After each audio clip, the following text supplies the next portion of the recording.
Chris, and this is going to be another NFL edition. And in this NFL edition, we are talking about the power of the players.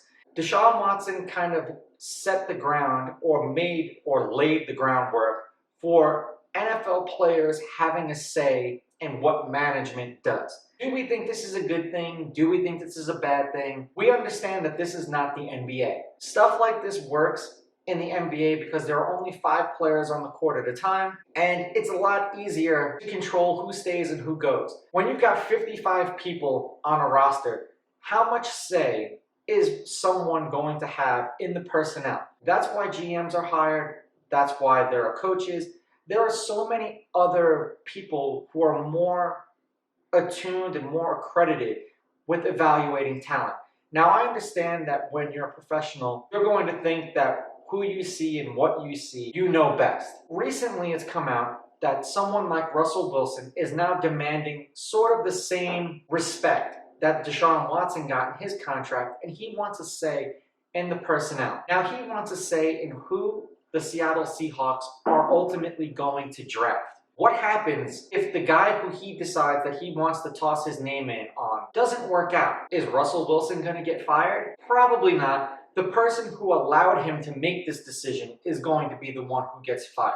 Now, taking his input on, I think that this is a great guy, I think that he's a great fit for our scheme, this would be helpful. But it seems like in Seattle really doesn't have a game plan. It seems like they tried to establish an identity with running the ball, and then that didn't work, and then they realized that they're down in some of these games, and they let Russell Wilson go out and do what Russell Wilson does best, and that's win the games. If that's what you want, and Russell Wilson is going to be your focal point, then he should be treated as such.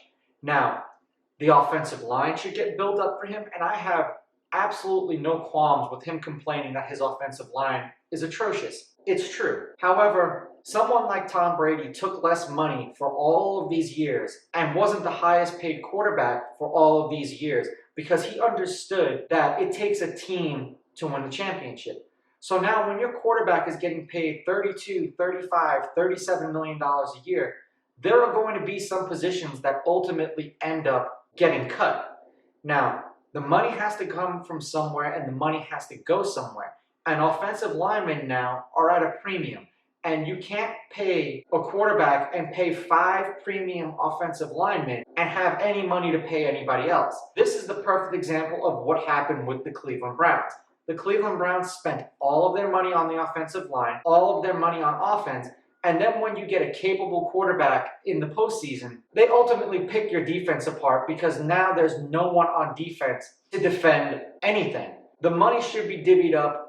Your quarterback should be protected. Should your quarterback or any superstar player have a say in who is on your roster? None of these guys, with the exception of, and I'll use Tom Brady as an example, have the respect or have earned that honor in going, I want this guy, I want this guy, and I want this guy. Tom Brady got Gronk. He's probably, arguably going to go down as one of the best tight ends in all of NFL history. That's a slam dunk right there. Leonard Fournette got cut. Tom Brady didn't go out there and go petitioning and going, we got to get Leonard Fournette, we got to get Leonard Fournette. He just fell into his lap. The dude who he went out on a limb for was Antonio Brown. That was a different kind of signing. Brady worked with him before. He said that he was going to keep him in check. He kept him in check. That worked out for Brady. Ultimately, I don't think that any of these players in the NFL will end up getting this power because it's too much power to give up. Look at what happened with the Houston Texans when they gave up all of this power to Deshaun Watson. And then they gave up all of this power to Bill O'Brien, head coach and GM. He absolutely destroyed that team. Now, what happens if the quarterback decides that he wants to add all of these players and then these players don't work out and then he goes, you know what? I demand a trade, and he was the one who caused all of these problems. I don't think the players should have a say in the personnel, who's getting drafted. That's why there are people who are put there. I don't think that the superstar players should have the end-all, be-all say in who gets put on the roster.